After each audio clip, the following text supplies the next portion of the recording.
უკვე მეორე დღეა ქალაქი მუნიციპალური ტრანსპორტის გარეშეა დარჩენილი. გადადექი გიალორია, შრომა, სამართლიანობა, სოლიდარობა ლოზუნგებით მუნიციპალური ტრანსპორტის მძღოლები გაფიცვას კვლავ განაგრძობენ.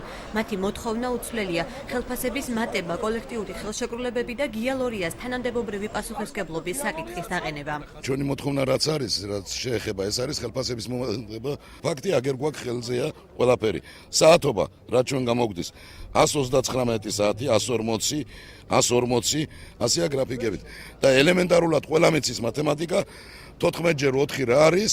არის 540, 560 და ეს არის ჩვენი ხელფასი. ჩვენ მივხვდით რომ იმან უბრალოდ ხელი მოაწერა, იმიტომ რომ დრო გაეყვანა.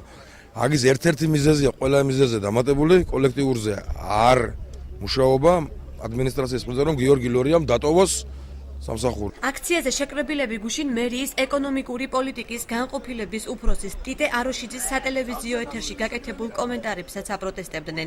ისინი ტიტე აროშიძის მიერ ნათქვამ ფრაზას მძღოლებს ხელფასები არ გაეზრდებათ, თავიანთ სამსახურში უხეშ ჩარევად მიიჩნევენ და სასამართლოსთვის ჩივილს გეგმავენ. ბატონი ტიტე, რომელსაც არც კანონი აქვს და არც იმის ელემენტარული შეგრძნება, რომ ესე პირდაპირ ეთერში კანონი არ უნდა დაარღვიოს, რომ აცხადებს ერევა შპს-ის საქმიანობაში. შპს-ის საქმიანობა განისაზღვრება კანონით მეწარმეთა შესახებ. ეს ელემენტარული რამ არის. შპს ავტოტრანსპორტის დირექტორის მიერ წარმოდგენილი დოკუმენტაციის თანახმად მძღოლების ხელფასები ძირითადად 600-დან 1000 ლარამდე მერყეობს. რაც შეეხება კოლექტიურ ხელშეკრულებას, მისი განცხადებით გარკვეულ პირობებზე მძღოლები თავად ვერ შეთანხმდნენ. ხელფასები ეს არის საჯარო ინფორმაცია.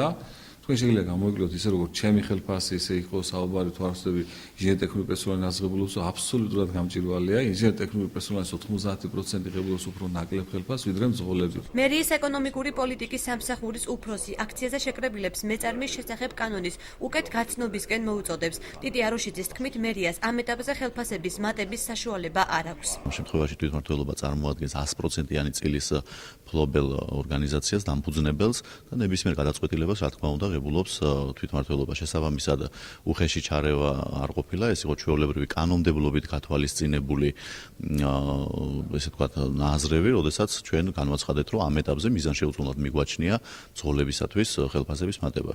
და კიდევ ერთხელ მინდა დავადასტურო ის, რომ მიმდინარე ეტაპზე საწარმოს არ გააჩნია ის ფინანსური რესურსები, რაც გაზრდის მძღოლების ხელფასებს. დაანონსებული გაფიცვის მიუხედავად მუნიციპალური ტრანსპორტის შეფერხება მოსახლეობას დისკომფორტი შეუქმნა. მოქალაქეები მიკროავტობუსებში მგზავრების სიმრავლეს უჩივიან. გვიჭირს ძალიან, ახლა საათობით ბავშვი სკოლაში მივყავს და ვეღარ მივდივარ. რა ასეთი პრობლემა რო არ გადაიჭრა. ქალაქის მერიაში ამბობენ, რომ მიკროავტობუსების დატვირთვა მოსალოდნელი იყო. ტიტე აროშიძის განცხადებით, ქალაქს დღეიდან რამდენიმე ათეული მიკროავტობუსი კვლავ დაემატება. მძღოლები დაშლას მოთხოვნების დაკმაყოფილებამდე არ აპირებენ.